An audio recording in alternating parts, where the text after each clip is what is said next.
الزمالك بيفتح باب السفر للجزائر بالتقسيط الممل، وأيمن الشريعي بيحفز لاعيبته بالدولار قبل موقعة إنبي، والأهلي مهدد بخسارة 5 لاعبين قبل القمة.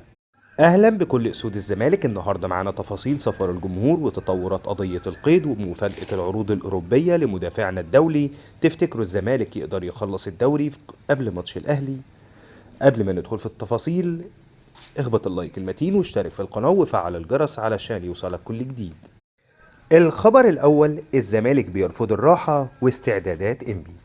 نبدأ من ملعب الكلية الحربية. الزمالك ما بيعرفش الراحة. الجهاز الفني بقيادة معتمد جمال قرر استئناف التدريبات فورا بعد ماتش بيراميدز استعدادا لإنبي اللي هنلعبه بكرة الاثنين الساعة 5 مساء. معتمد جمال عقد جلسة مهمة مع اللعيبة وشرح ليهم ان ماتش انبي هو عنق الزجاجة لحسم الدوري، وممنوع الاستهتار بال3 نقط عشان نفضل في الصدارة ونبعد عن بيراميدز والأهلي. الخبر الثاني: عودة محمود بن تايج وحقيقة مفاوضات بودي سمير. بشرى سر للجماهير: خالد الغندور أكد إن محمود بن تايج بقى جاهز طبيا بعد إصابة العضلة الضمة ومشاركته في إيد معتمد جمال. ومن ناحية تانية، حارس إنبي بودي سمير طلع وكذب كل الإشاعات اللي بتقول إن الزمالك تواصل معاه، وأكد إن تركيزه كله في ماتش بكرة وبس. محمد إسماعيل المدير الرياضي لإنبي كمان نفى أي مفاوضات من القطبين لضم أقطاي عبد الله أو بودي سمير.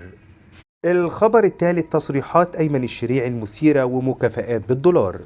أيمن الشريعي رئيس نادي إنبي كالعادة ولع الدنيا بتصريحاته، وقال في مداخلة تلفزيونية إنه رصد مكافآت رهيبة بالدولار للاعيبة لو كسبوا الزمالك. الشريعي قال إن دوره يحمي لاعيبته ويسيبهم يستمتعوا بموهبتهم، وأكد إن مفيش أي كلام رسمي مع الأهلي أو الزمالك بخصوص صفقات جديدة، والتركيز كله في الملعب. الخبر الرابع: سفر الجماهير للجزائر بالتقسيط. الخبر اللي فرح كل الزملكاوية: الزمالك اتفق مع شركات رعاية لتوفير رحلات طيران للجمهور لحضور نهائي الكونفدرالية في الجزائر يوم 9 مايو. المفاجأة إنك تقدر تسجل وتسافر وترجع في نفس اليوم، وتدفع التكاليف بالتقسيط على 12 شهر بدون فوائد. الإدارة عاوزة المدرج الجزائري يتزلزل بصوت الأسود عشان نرجع باللقب. الخبر الخامس: ممدوح عباس يتكفل برحلة الفريق بالكامل. وبخصوص بعثة الفريق، مجلس الإدارة استقر على السفر بالطيران العادي لتوفير الفلوس لمستحقات اللعيبة، خصوصا إن في طيران مباشر. الجميل إن الأستاذ ممدوح عباس الرئيس الشرفي للنادي هو اللي هيتحمل قيمة تذاكر الطيران بالكامل، زي ما عمل في ماتش شباب بلوزداد، دعم غير محدود في وقت حاسم. الخبر السادس: تحذيرات معتمد جمال ومنع الاحتفالات.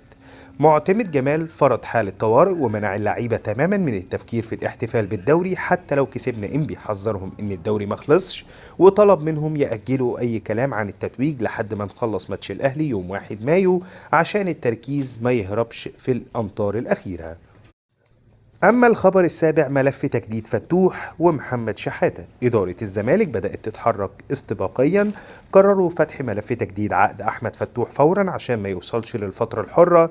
كمان في نية لتعديل وتمديد عقد محمد شحاتة مكافأة ليه على أدائه العالمي رغم إن عقده ل 2029، بس الإدارة عاوزة تدعمه معنويا وماديا أول ما السيولة تتوفر.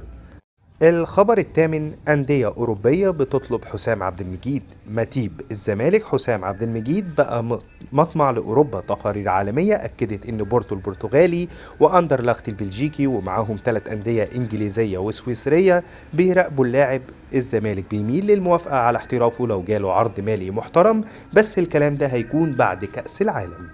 الخبر التاسع: أزمة القيد وال4 مليون دولار. الزمالك بيفصل بين لقب الكونفدرالية وفك القيد، بس الحقيقة إن ال4 مليون دولار جايزة البطل طوق نجاح حقيقي. الإدارة شغالين في ملف القيد بشكل مستقل، بس الفلوس دي هتسرع العملية جدا وتخلينا نجيب صفقات سوبر في الصيف اللي جاي.